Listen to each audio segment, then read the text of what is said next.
Hello guys, welcome back to our channel. Episode ആരംഭിക്കുമ്പോൾ കാണിക്കുന്നത് നെല്ലിശ്ശേരിയാണ്. സന്ദീപും ആതിരയും പറയുന്ന കാര്യങ്ങളെല്ലാം കേട്ട് പൊട്ടിച്ചിരിക്കുകയാണ് മാഷും കമലയും. തുടർന്ന് മാഷ് പറയുകയാണ്, ഇങ്ങനെ പൊട്ടിച്ചിരിച്ചിട്ട് എത്രയോ കാലങ്ങളായി. അതെ, നമ്മുടെ ജീവിതത്തിൽ എപ്പോഴും പ്രശ്നങ്ങളായിരുന്നില്ലേ എന്ന് കമലയും പറയുന്നു. തുടർന്ന് അവർ പോകാൻ ഇറങ്ങുകയാണെന്ന് പറയുമ്പോൾ സന്ദീപ് പറയുകയാണ്, ഉച്ചയ്ക്ക് ആഹാരമൊക്കെ കഴിച്ചിട്ട് പോയാൽ മതി. അതേസമയം ആതിരയും പറയുകയാണ്, ഞങ്ങൾക്ക് ഇന്ന് നിങ്ങളെ വിടുന്നതിനോട് ഒരു താല്പര്യവുമില്ല. പിന്നെ നിങ്ങൾ നിർബന്ധം പറയുന്നത് കൊണ്ട് മാത്രമാ. അതേസമയം ഇത് കേട്ടുകൊണ്ട് അങ്ങോട്ടേക്ക് അവന്തിക വരികയാണ്. നിർബന്ധിച്ചാ നിൽക്കുന്നതിന് അവർക്കൊരു കുഴപ്പവുമില്ലെന്ന് അവന്തിക പറയുമ്പോൾ, മഴ പെയ്താൽ ചോരാത്തൊരു വീട് ഞങ്ങൾക്കുണ്ടെന്നും ഞങ്ങൾ എന്താണെങ്കിലും ഇവിടെ നിൽക്കില്ലെന്നും മാഷ് പറയുകയാണ്. തുടർന്ന് മീര അങ്ങോട്ടേക്ക് വന്ന് അവന്തികയോട് പറയുകയാണ്, അവന്തിക ഇപ്പോൾ ഇങ്ങനെ പറയേണ്ട ഒരു കാര്യവുമില്ലായിരുന്നല്ലോ. തുടർന്ന് കമല പറയുകയാണ്, എനിക്കൊരു കാര്യം ചോദിക്കാനുണ്ട്.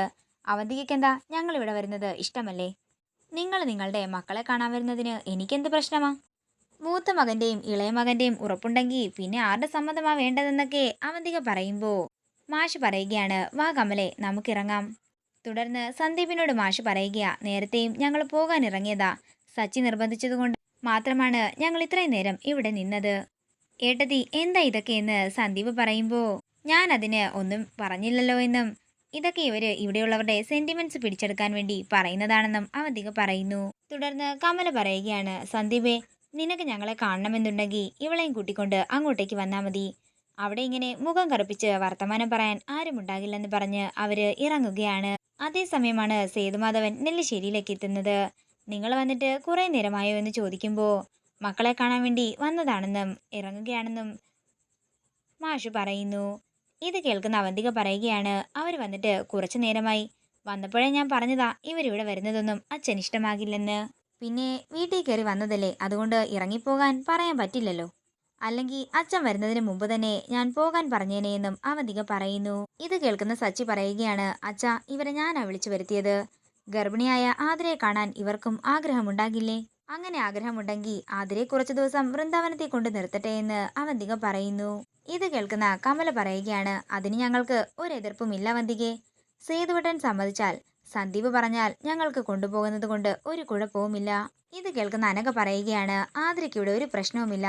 നിങ്ങളിങ്ങനെ ഇടയ്ക്കിടയ്ക്ക് കയറി വന്ന് പ്രശ്നങ്ങൾ ഉണ്ടാക്കാതിരുന്നാൽ മാത്രം മതി. ഇതെല്ലാം കേൾക്കുന്ന സേതു ദേഷ്യത്തോട് ചോദിക്കുകയാണ്, അവന്തികയോട് ആരാ പറഞ്ഞത് എനിക്കിപ്പോഴും ഇവരോട് ദേഷ്യമാണെന്ന്?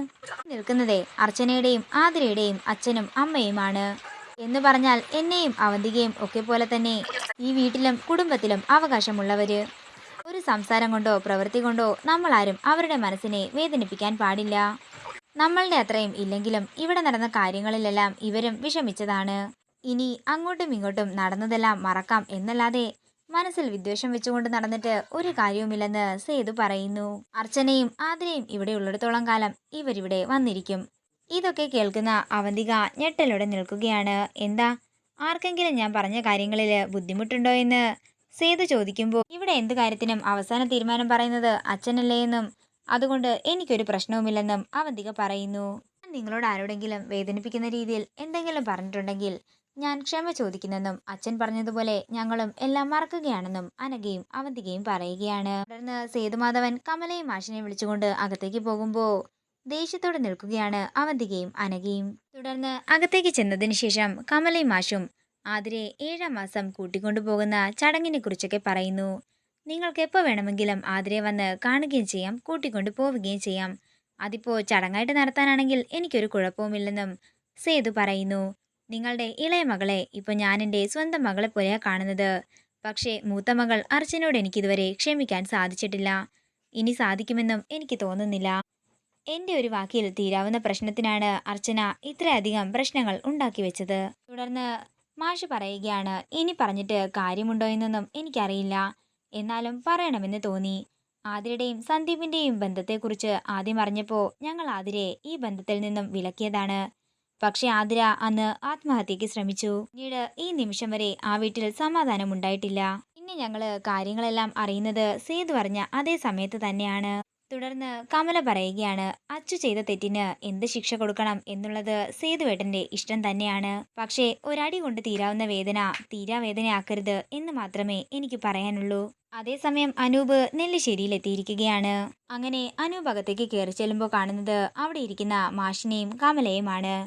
അവര് ഒരു ഞെട്ടലോടെ അനൂപിനെ നോക്കുമ്പോൾ സേതു പറയുകയാണ്, അനൂപ് ഇരിക്ക്, ഞാൻ വന്നത് സച്ചിയെ കാണാനാണെന്ന് അനൂപ് പറയുമ്പോൾ സച്ചി പരിഭ്രാന്തിയോടെ അനൂപിനെ നോക്കുകയാണ്. ഇതോടുകൂടി ഇന്നത്തെ എപ്പിസോഡ് ഇവിടെ തീരുകയാണ്. വീഡിയോ ഇഷ്ടമായെങ്കിൽ മറക്കാതെ ലൈക്ക് ചെയ്യുക, ഷെയർ ചെയ്യുക, കമന്റ് ചെയ്യുക. കൂടുതൽ സീരിയൽ അപ്ഡേറ്റ്സിനായി മറക്കാതെ സബ്സ്ക്രൈബ് ചെയ്യുക നയൻസ് ക്രിയേഷൻസ്.